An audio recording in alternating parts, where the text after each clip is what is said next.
অন্তত ১.৫ লাখ বাংলাদেশির বসবাস দক্ষিণ আফ্রিকায়। রেমিটেন্স আয়ে সম্ভাবনাময় এই দেশটিতে যেতে বেশ বেগ পোহাতে হয়। বাংলাদেশে দক্ষিণ আফ্রিকার কোনো দূতাবাস না থাকায় ভিসার জন্য যেতে হয় দিল্লি। ৩ দিনের রাষ্ট্রীয় সফর শেষে সুখবর দিলেন পররাষ্ট্রমন্ত্রী। স্থানীয় হোটেল শেরাটনে একান্ত সাক্ষাৎকারে তিনি জানালেন, দূতাবাস না হলেও শীঘ্রই বাংলাদেশে কনসুলেট অফিস খুলবে দক্ষিণ আফ্রিকা।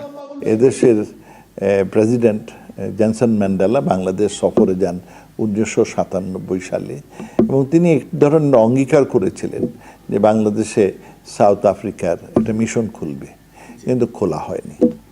তো আমরা সেইটি প্রস্তাব ওদের দিয়েছি, তাদের জন্য মিশন খোলা কঠিন হবে, তবে পররাষ্ট্রমন্ত্রী বলেছেন যে আমরা একটা কনসুলেট অফিস ঢাকায় খুলব। তো আমরা সেই আশায় আছি। এছাড়া দক্ষিণ আফ্রিকায় বিনিয়োগ বাড়াতে চায় বাংলাদেশ। পররাষ্ট্রমন্ত্রী জানিয়েছেন, সে ব্যাপারে বেশ কয়েকটি ফলপ্রসূ সিদ্ধান্ত হয়েছে, যার একটি গার্মেন্টস খাত। একটি আমাদের কয়েকটি উদ্দেশ্য ছিল আসার, যে একটি হচ্ছে যে এদেশে আমরা আমাদের বাণিজ্য এবং বিনিয়োগ বাড়াতে চাই। তাহলে আমাদের ইনভেস্টর যারা গার্মেন্টে আছে তাদের বলবো তোমাদের দেশে এসে গার্মেন্ট খুলতে, আমাদের কিছু এক্সপার্টিজও আনবে আর তোমাদের লোকগুলোকেও কাজে লাগাবে। দক্ষিণ আফ্রিকায় জমি লিজ নিয়ে কৃষিকাজ সম্প্রসারণে আগ্রহী বাংলাদেশ, তবে বড় কৃষি খামারে আগ্রহ নেই দক্ষিণ আফ্রিকার। করতে দেবে ছোট ছোট খামার।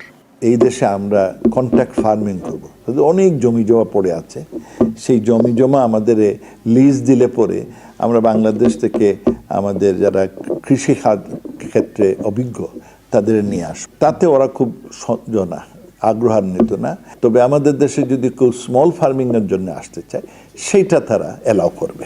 দক্ষিণ আফ্রিকায় সাম্প্রতিক জাতিবিদ্বেষ নিয়েও কথা বলেছেন আব্দুল মোমেন। জানিয়েছেন, এ ব্যাপারে তাকে আশ্বস্ত করেছে দেশটির সরকার।